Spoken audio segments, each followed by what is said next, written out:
Estas férias leve o observador no bolso. Na praia, no campo ou entre viagens, acompanhe toda a atualidade sem limites. Assine com 40€ de desconto e habilite-se a ganhar uma estadia de 2 noites num dos hotéis boutique da Small Portuguese Hotels. Este verão, desligue da rotina, não da informação. Assine em observador.pt. São 9h.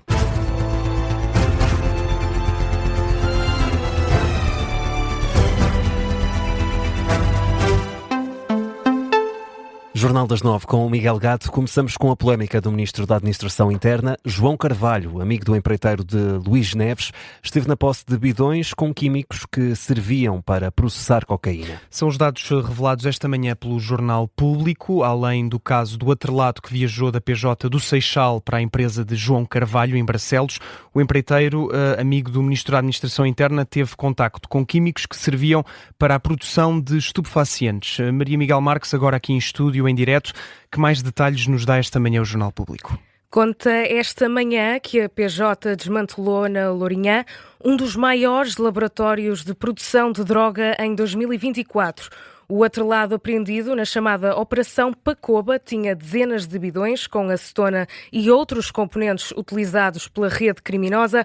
No ano passado, o reboque foi levado para o Minho para instalações da Constru Barcelos, uma das empresas do empreiteiro João Carvalho, amigo do então diretor da Polícia Judiciária e hoje ministro Luís Neves, segundo apontam a RTP e também a TVI. A transferência terá sido feita com a autorização do próprio Luís Neves, que terá assinado documentos nesse sentido. Na sequência da investigação, a Polícia Judiciária anunciou oficialmente ontem que só há 3 dias teve conhecimento do aparecimento do atrelado em Barcelos, tendo participado o sucedido ao Ministério Público. O público tentou falar com o empreiteiro João Carvalho, mas sem sucesso. O Ministro da Administração Interna, cuja demissão também já foi pedida pelo Chega, não prestou esclarecimentos sobre o atrelado até ao momento. Maria Miguel Marques, com os detalhes conhecidos hoje do caso a envolver Luís Neves, os detalhes são transmitidos pelo Jornal Público. Ontem, em entrevista à CNN Portugal, o líder parlamentar do PSD, Hugo Soares, pediu cautela na análise deste caso. Nós discutimos tudo pela espuma, nós não sabemos o que é que está por baixo das coisas. Se nós fôssemos a despedir ministros, como os senhores, muitas vezes os senhores da oposição reclamam com base nas notícias, já não havia gente no país para ser membro do governo, porque entravam uns e saíam outros no dia seguinte. Até agora, nada me diz que o comportamento do seu ministro, por exemplo, nesse caso em concreto, não tenha sido correto quando era diretor nacional da Polícia Judiciária. Alguma razão teve que haver para isso. Hugo Soares, o líder parlamentar do PSD, já o secretário-geral do Partido Socialista, sobre este caso, em entrevista à SIC Notícias, pediu mais uma vez ao Ministro da Administração Interna mais esclarecimentos. Tendo em conta o percurso de serviço público ao país, numa das instâncias mais importantes da Justiça, que é a Polícia Judiciária, uma das polícias que goza de maior prestígio no país, é evidente que o Dr. Luís Neves, Ministro da Administração Interna, tem o dever de explicar de forma clara e inequívoca todos os atos e os fundamentos dos atos e das decisões que tomou. Porquê?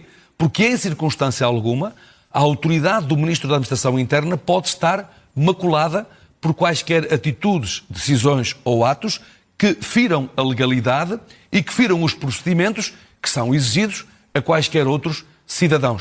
O secretário-geral do Partido Socialista, José Luís Carneiro. Já António José Seguro, o Presidente da República, foi ontem questionado pelos jornalistas sobre este caso e rejeitou comentar, disse apenas que está muito atento. Vamos agora, Miguel, a outro tema que também está a marcar a atualidade, os exames nacionais. O Educa e o Júri Nacional de Exames vão dar hoje novas orientações sobre os alunos com nota suspensa. Segundo o Ministério da Educação, o ministro Fernando Alexandre disse ontem que havia centenas de casos de alunos com nota suspensa e que isso teria de ser resolvido. Ora, hoje o Júri Nacional de Exames e o Educa vão prestar novas informações sobre como será resolvida essa situação dos alunos cujas notas foram apresentadas em situação suspensas. Ora, as notas dos exames nacionais começaram a ser divulgadas esta noite, aconteceu já em várias escolas em todo o país E foi isso que testemunhou ontem à noite o jornalista do Observador, Ricardo Lopes, que falou com uma encarregada de educação na escola Dona Leonor, em Lisboa, que agradeceu o esforço feito pela escola para a divulgação das notas. Às 7 da noite disseram-nos que não ia ser possível, às 7h30 disseram que talvez fosse possível e que iam fazer todo esse esforço. Foi feito o esforço. É de louvar aquilo que a escola fez, aquilo que os professores fizeram, os funcionários. Espero que lhes deem mais dias de férias porque os merecem e muito bem. Temos uma senhora, que é a senhora que está à porta, que a esta hora está aqui ainda, deveria ter saído às 6 da tarde e, portanto, espero sinceramente que alguém olhe para toda esta e que se veja o esforço que foi para os miúdos, para nós pais, sobretudo para os miúdos e para os professores, porque todos eles estão na mesma carruagem. Isto é um comboio em andamento, quer dizer, não há possibilidades das coisas poderem ser feitas desta forma. O testemunho de uma encarregada de educação recolhido pelo repórter da Rádio Observador, Ricardo Lopes, que esteve durante ontem à noite na escola Dona Leonor, em Lisboa.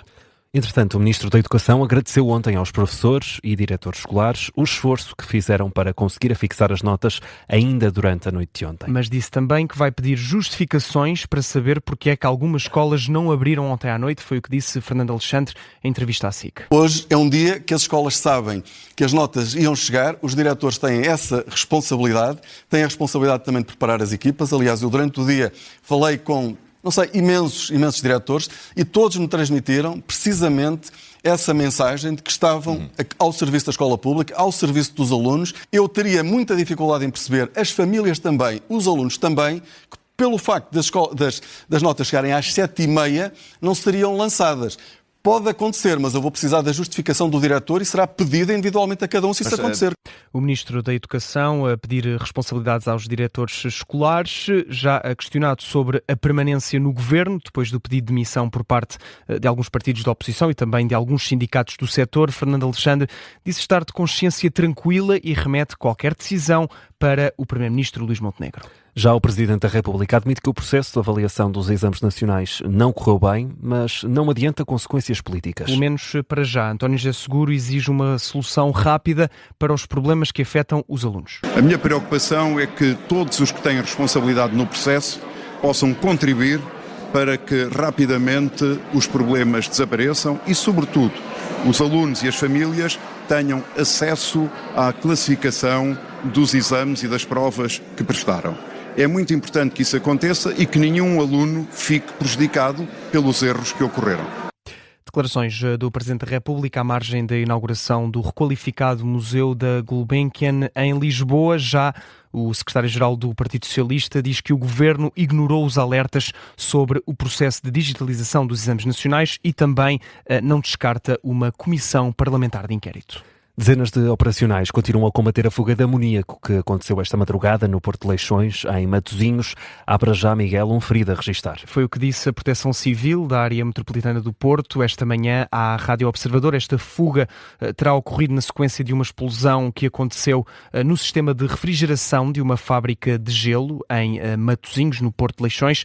A fuga ainda não está resolvida, está apenas controlada, é o que adianta a Proteção Civil. A ocorrência obrigou à evacuação ontem à noite das festas do Mártir São Sebastião que decorriam nas imediações do local. O Irão ameaça com uma nova escalada do conflito no Médio Oriente, caso os Estados Unidos continuem com os ataques contra o país. Hoje foi a 7ª noite consecutiva de bombardeamentos entre os dois países. Em comunicado, o Comando Central dos Estados Unidos diz que os ataques tiveram como alvos locais de vigilância e também infraestruturas militares do Irão. Já o exército iraniano acabou por retaliar, reivindicou ataques com mísseis contra instalações militares norte-americanas nos países do Golfo. Esta é uma situação que tem sido habitual esta semana. Entretanto, a agência Reuters avança que o Departamento de Estado norte-americano está a pedir aos cidadãos norte-americanos que reconsiderem as viagens ao Médio Oriente face a uma potencial escalada imprevista na região. Fica por aqui o Jornal das 9, teve a edição do Miguel Gato.